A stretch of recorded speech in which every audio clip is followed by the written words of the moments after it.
Hello, Narnach here. Welcome back to the Plains of Strife in Grim Dawn. So last episode we ended here in the Plains of Strife looking for a portal into the realm of Cthon.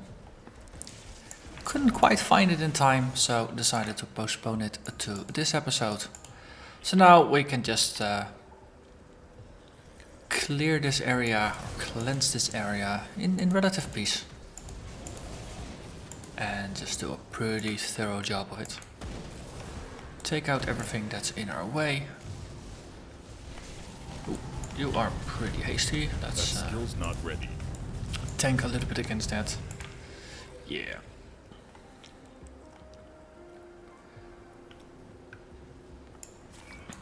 The Plains of Strife is yet another one of those areas that's rather different from the rest of the game. Not ready. Oh, it really is almost resembles like a trench warfare setting. But of course, the humans didn't win this war, and things are in a pretty dire shape. Big wall over there, though. Hey, also there seems to be a. Is that a passage? No, that's not a passage. That just hurts a lot. It looks like a passage, but it wasn't.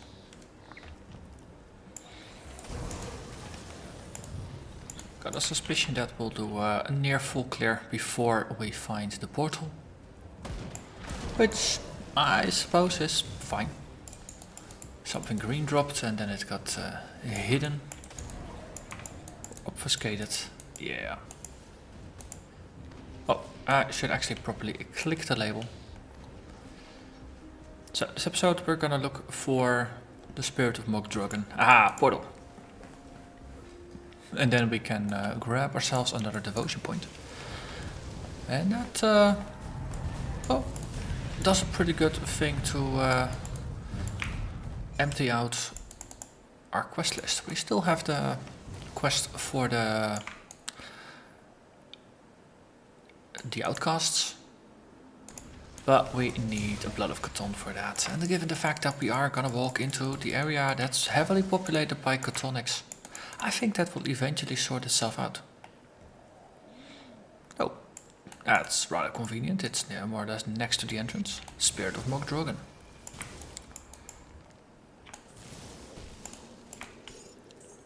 Well, if we are here, we might as well do a little bit of snooping around. Given the fact that there are a lot of Chthonics here, we might even find some Blood of Cthon. That would be a pretty nice tie-in with the rest of my goals.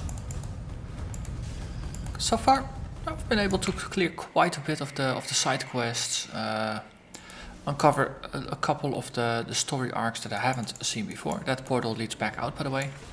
Chthonic rifts have this interesting property that they have multiple rifts that lead in and out. So you don't have to backtrack all the way to where you came in. Wait, this was one of that was this the one that had the Obsidian throne in it? Yeah, I think so. So in terms of quests, we have no reason to go to the Obsidian throne.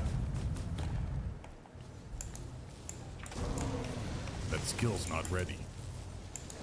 So I think we're just gonna clear this area and then keep it at that. On the other hand, more opportunities for the Blood of Cthon. That's very tempting. Right, I've managed to convince myself. We are gonna go deeper into the rifts.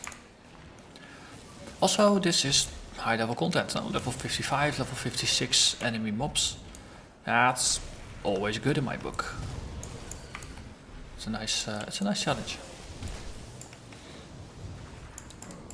I think this is now my highest level character is currently 52 or 53. So by just doing a pretty thorough playthrough of the game, managed to get quite a bit of experience. But no, it's pretty normal for most characters to be somewhere between 45 and 55 when they finish veteran difficulty. I've done a little bit of the new Crucible content. I've done quite a bit of running around looking for specific mobs, doing bounties, things like that. That's something I have done more than I with this character than with previous characters, so that does help. A little bit of grinding.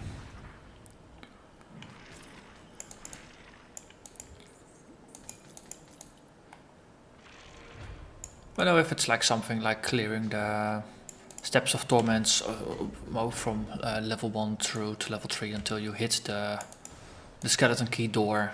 Now if you do that like once before I sit down to record my episodes, it's a nice warm-up. And it's only like 20 minutes to do that. So it's no, if you spread it out over time, then I personally don't mind grinding too much. But no, sitting down an entire weekend and doing nothing but grinding from like 9 in the morning to midnight. Yeah, that's too hardcore for me. Definitely too hardcore for me. I think it probably also depends a bit on if you got a feeling if you're making progress or not. And Grim Dawn, you don't really have reliable ways to grind for certain items. You can only get a slightly better chance of getting some things, like for example the ectoplasms that I'm hunting for, or the blood of Cthulhu. The drop rates are low enough that the grinding doesn't feel rewarding, since there's no really big relation between effort you put in and materials that you get out. That's why I do just little bits. It just increase the odds of getting some things.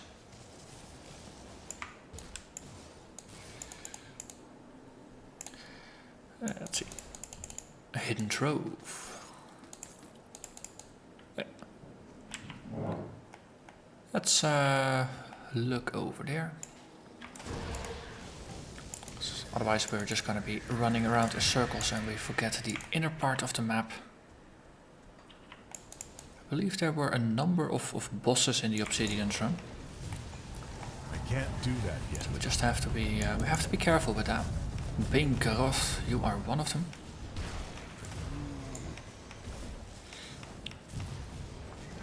That skill's not ready. So far, all the frost skills, freezing him definitely helps. And I haven't really felt compelled to use my Mirror of Erioctes in defense against this guy, so that's good. That means I was able to tank him confidently. Ooh, relic, blueprint, Plunderer's Talisman. It's level 60. Wow, that's a next level. It requires quite a bit of things. 3 Bloods of Cthulhu, Marauder's Talisman, Slaughter, Guile, Rampage, Alliran's Blood, Ephesteel Bolts, Mythical Relic. It's a dual wielding or two-handed technique. 10% chance to be used. Some elemental, some all damage. It's an interesting damage boost, but yeah, there's nothing about it that strikes me as really off the walls powerful. Oh well. You grab all you can. So let's just go back up a little bit, just to go back to where we explored, and then we head down. Exalted Stash. Hey, this was the boss? No, can't be. He was too easy. Eternal Band. Reduce target's resistances, that's pretty decent. Elemental damage bonus is pretty decent. Elemental resists, casting speed. Not bad if elemental resistance was the thing I needed. Okay, so we go down, and I know there's a pretty tough boss on the right hand side over there. So Obsidian Throne is it's nice. The first time I went in here with my Conjurer, when beta 27 or something, I really couldn't handle the content. It was more of a measure of me underestimating the importance of resistance. That's resistances in this game are so important. Well, but now that I pay more attention to those, the game is more manageable. And at that point, pets were completely broken. They really didn't tank. I believe it has been improved slightly. Not a whole lot. Hello there. That skill's When not Kazoo. ready. But on the forums I did read that the lead developer confirmed that for the next patch, so that's going to be the 05 patch, that pet aggro is going to get another buff. Whoa, middle. And just blast them to bits. Oh, there's another blood ladder over behind there. Ooh, turtle show went up. Fosdros.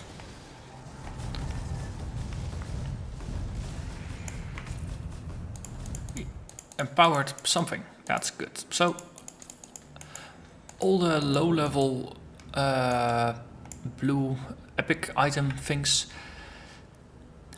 they have higher level versions that are empowered, that take the base item, crank their level requirement and stats requirements up by a bit, and then massively boost the power. And oftentimes if you have a low level weapon, like for example with this Melody, it might be that the low level version had like the +1 to vulnerability, and then this empowered version, it makes the +1 or +2, and it also adds +1 to all skills and cultists. So once you get past level 50, and once you get into elite difficulty, there's going to be a lot more powerful items. That's definitely one of the reasons why you would play elite, I think. Just to get more powerful things and really expand upon your build. I think once you got like +4 or +5 to all skills, that on the skills that you have already maxed, they get rather powerful.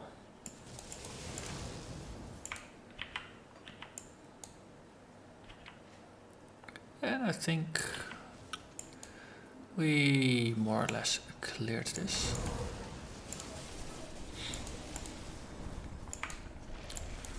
A little bit more left, but I don't think there's gonna be another boss. Nah. Oh. So, was there a portal all the way up? There might be. Oh, it might not. Oh, we came in here, somewhere around here, didn't we? Just to the left there.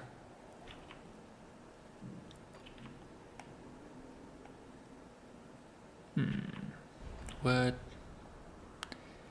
Portal. Right, I know there was one there at where we fought the boss, so we might as well go there then.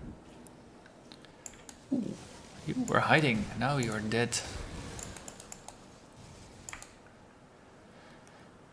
Just like the blood of Catan, hiding.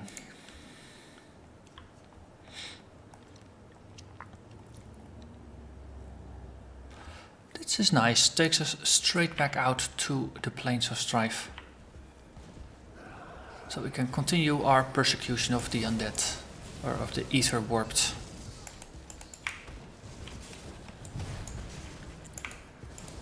I wonder, I don't think I've played a lot of games where there were two big bads in the world. Two distinct factions that were trying to destroy the world. Because here you got the ether warps, the ethereals. No, they set off the Grim Dawn. They are trying to control the world, do their thing. To me it's unclear at this point if there's anything more to it than that they just want to rule. There's something with ethereals being locked away in their own dimension or their own realm and just wanting to get out. So hello allies. Ooh, you are nasty. Melnotrus, the unstoppable. Yeah, see, mirror him. And really, really punish him before he does too much damage. Skill's not ready. And the Cthonians, no, they're basically modeled after the Cthulhu cultists. they want to destroy the world, or they want to get their master back and then reshape the world in Cthulhu's cruel, twisted version of what reality ought to be. And it ain't a happy place. But most of the time, games have a rather simple storyline, and then there's only one enemy, one big bad. No, there's just like one evil sorcerer, or one evil demon, or a mad king, or one nemesis that you have. And here you have two, and they're all at odds with each other and at odds with you. I think that's also nice. I'd never really realized consciously that is actually what they're doing.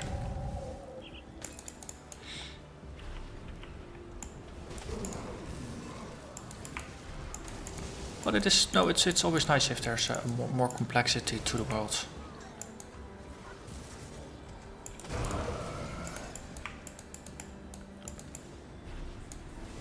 Well, okay, just thinking about that and just iterating a little bit more. Just to prevent a lot of angry comments. Oh, if you look at Warcraft, the world of Azeroth, there you got slightly more complex politics between the factions as well. So you've got, of course, you have the pre-existing races, the humans, the dwarves, the gnomes, the elves. Then now you got the invading orcs, and then eventually now you had there's mines here. Now you got the formation of the horde. Now you got the Burning Legion, and now the Alliance and Horde seem to have kind of allied against that. Also, I got a feeling that we were pretty far in and we don't have a portal, so I just put up a panic portal, but in the middle of a fight, that might not be the best idea. But there, the enemy of my enemy is my friend is kind of the deal, rather than that you got two distinct enemies, like a triangle of hate that you got going on here. I mean, the humans hate the Chthonics and the Ethereals, and they all have a hatred for everybody else as well.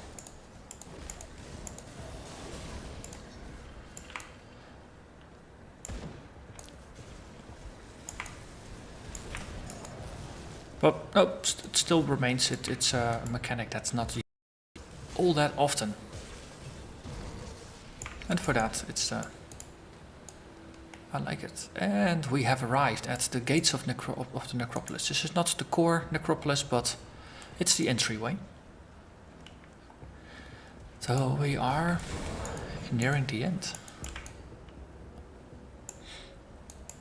So there's a book here. Commission of the Necropolis.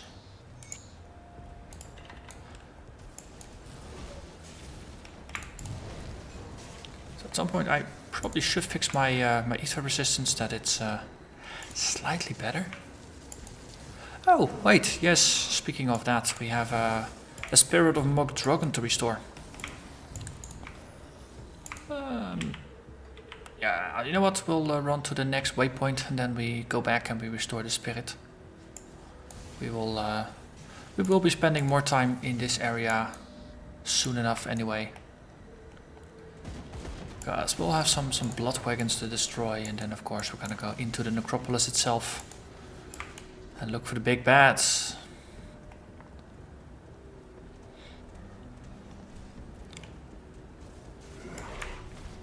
Okay, so it'd be nice if you there, possessed Archmage, if you would step out so I could actually hit you rather than having to backtrack. But I think that's too much to ask. Here, have some figures. Also, maybe I should drink a potion to do something about my low life.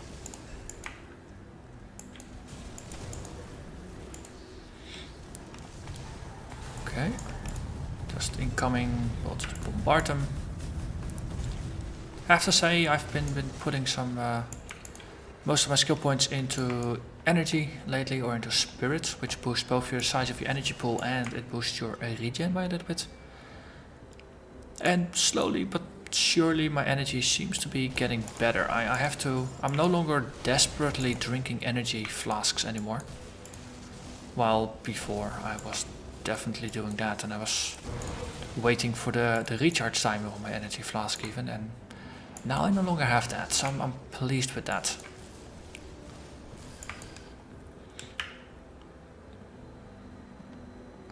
Hello everybody. Like a seal of binding. So running the necropolis a couple of times might be an interesting way to look for blood of Cthulhu. I mean, there are bound to be unique enemies here that have a higher chance of dropping those items. Hello there, Cursed Smith.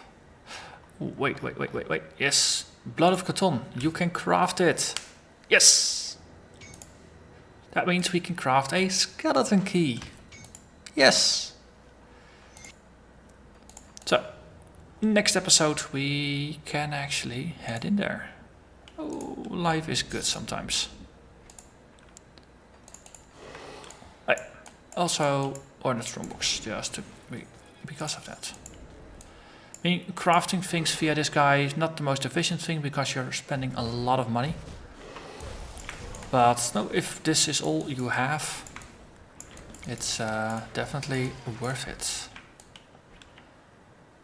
Okay, so if I were the portal, where would I hide? Ooh, that was a nice cluster of enemies. Ah, yeah, it's down there.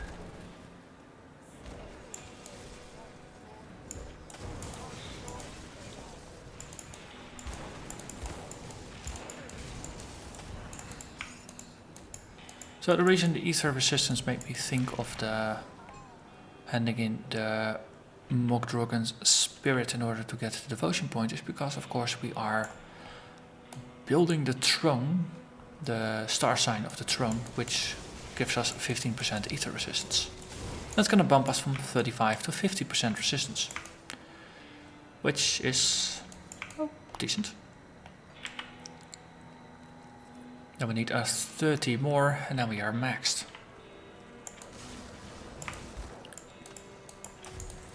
But yeah, I might have to spend a little bit of time just looking over gear. Probably just get a belt with decent ether resistance. If I can get 20 or 30 ether resistance on a belt, then that's fine. Because currently my belt doesn't provide me anything. It gives me like 15 elemental resistance, but I am way more than maxed out on elemental resistance right now. So I can easily just lose that. Which is nice, if you have just one or two items that are not as interesting in terms of stats, then it's easy to replace them. Ooh, Desecrated Shrine. Yes, that was there as well. That means we are gonna complete the star sign.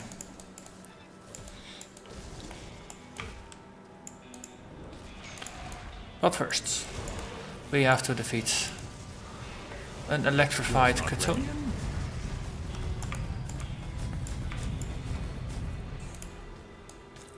And we get another blueprint. Yeah, so that is Ulda Jax. That's a two-handed ranged weapon with +1 to all skills in Shaman. Okay. Devotion. And then Empty Throne, 8% ether resistance. Oh, it was only 8. I thought it would be more. Then the other is gonna go into that one. But still, 43% is better than 35. More is better.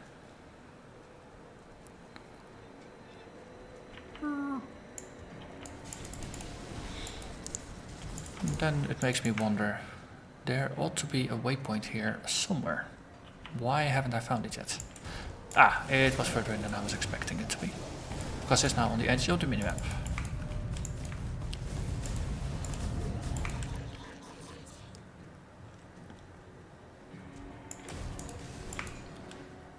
And there it is. I think this is one of those we have to... Yes, we have to conquer it. Yeah, and multiple epic opponents are going to be involved here. That was also one of those things about it. Yeah. Can't do that yet. 2 at least. Yeah. We got him. Hello there, Ulgrim, buddy. Took you long enough. There I thought I'd have to save the world all by myself. So what's the plan, Stan? The cult of Chthon is too numerous for us to take them head on. But we can sabotage their efforts with a few precise attacks, while our Black Legion friends keep them distracted elsewhere. So, what's the plan? It What do you have in mind? appears that the ritual is being powered by blood harvested at the cult's camps, delivered here in despicable blood wagons. To complicate matters, the constant flow of blood is maintaining a chthonic seal over the entrance to the Tomb of the Watchers. I may be able to breach it with some effort, but there is no way you would be able to follow me through. You will have to disrupt the blood deliveries first. The tomb itself is split into 3 levels, with the bottom floor sealed off behind ancient wards. But if the cult is delivering blood in those quantities, then they must have already broken through them. I'm going to enter the tomb and see if I can disrupt the ritual from inside. In the meantime, you should deal with the blood wagons. When you're finished, join me on the bottom level, just beyond the seal of the Lughorian. With luck, we will stop the cult of Chthon before the Lughorian even moves a tentacled limb. Let's try that. Okay, next up, we have a desecrated shrine with our name on it. Not entirely sure if it works that way, but we'll go with it. I don't think it was there, so it wasn't too far. Oh, grubbles. Explode all grubbles.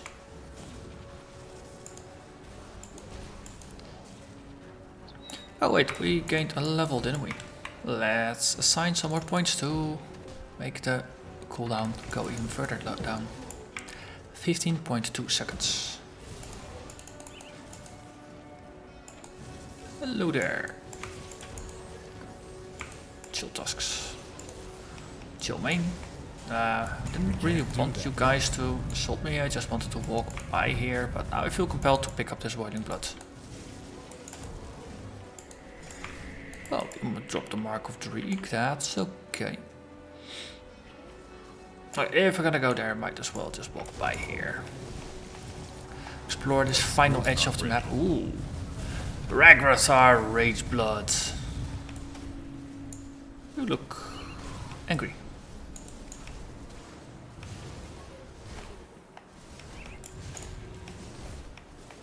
Okay, let's put up a mirror.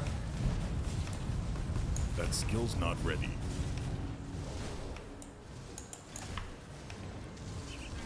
There we go. Glacial Polderance.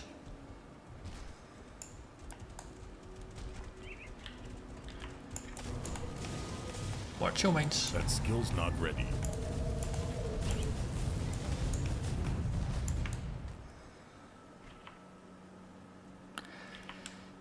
And I believe that the shrine, all we'll have to do is just touch it. Since we have already put in quite some effort to find the stuff that we need. But you never know. Ruined shrine. Oh. Yeah. We got what you want. Or need.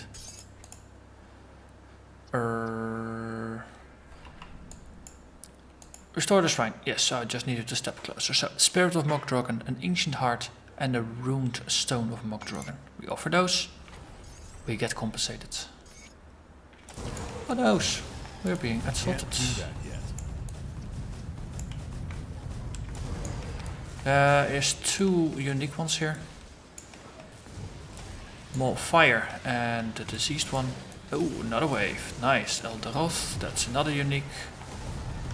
Okay, let's put up a mirror here. That skill's Dark not ready. Omen.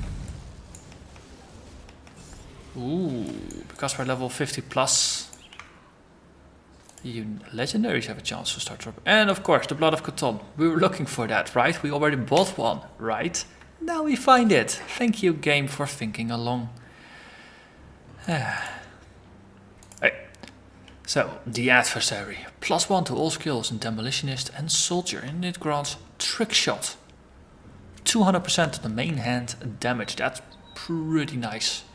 15% chance to be used when you pull off an attack. Wow, this is pretty cool. If you're into using firearms, that is. But completing this definitely seems to be worth it in terms of loots. Let's see, Glory of the Silver Knight. Cool. Abolish Evil. It's a helmet. Requires a melee weapon. Just extra damage to... Wow, actually, wow. It does 350% of your main hand damage. Over 1000 fire damage. A bunch of extra damage to Ethereals, Chthonics and Ether Corruptions. Plus another 200 flat damage to each of those types. For the energy, that's well, that's less than 1% of what we have, so that seems pretty cool. Also, there's someone standing here. Desecrator threats, they're pretty standard. Hello there, Avatar of Mog Dragon. Have you come to pay your respects, mortal? You have done the Rhowari a great justice this day, mortal. For this, I thank you. Is this your shrine? Ooh, reputation, devotion point, hallowed ground, and devil-touched ammo. The shrine was created in my honor. Yes, it is one of many though. Well, it was one of many, though none suffered the corrupting presence of Cthulhu as this one. Your valor shall not go without reward. May I ask you some questions? Ask. Who or what are you? I am the Lord of Beasts, protector of nature, and guardian of the Rhowari. Your mortal kind calls me Mog Dragon. You're guardian of the Rhowari. The Rhowari are my chosen people. It is through them that I shall act out my will in the coming darkness. The coming darkness, you say? Be certain of this, mortal. The suffering of your people has only begun. That's ominous. I have another question. Were you mortal once? An insulting question. Were you not a fool once? Okay. What's your relationship with the rovers? The Rhowari are my chosen people. That's the same as before. How did you convince Rowan to succeed his throne in Arcovia? An ancient tale, and one I enjoy retelling. However, I convinced him of nothing. I saw into his heart and revealed to him the truth he already knew. It was Rowan who had the wisdom to accept my words as nothing less, and for that his descendants have my blessing. You mentioned the coming darkness. Yeah, that's already another question.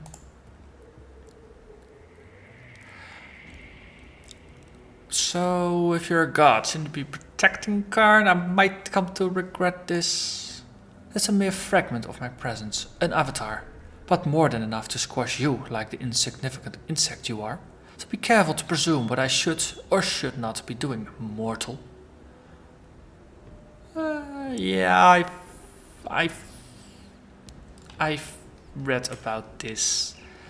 You don't mess with the avatar of Mugdrog. That's unless you are really, really beefed up.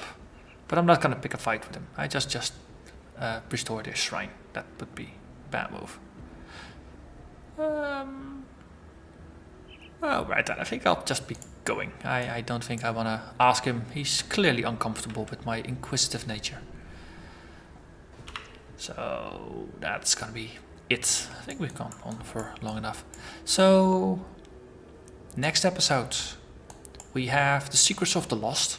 So we're gonna dive into the Undercity, or the Steps of Torment. We'll actually just attempt it once again, at least to kill the whatever is holding the Archives of Fate. I think it's some kind of demon, and take another stab at defeating the boss in there. And after that, we'll see about running some blood wagons. That's gonna be next time. So for now, simply gonna thank you very much for watching, and I hope to see you again next time. Bye bye.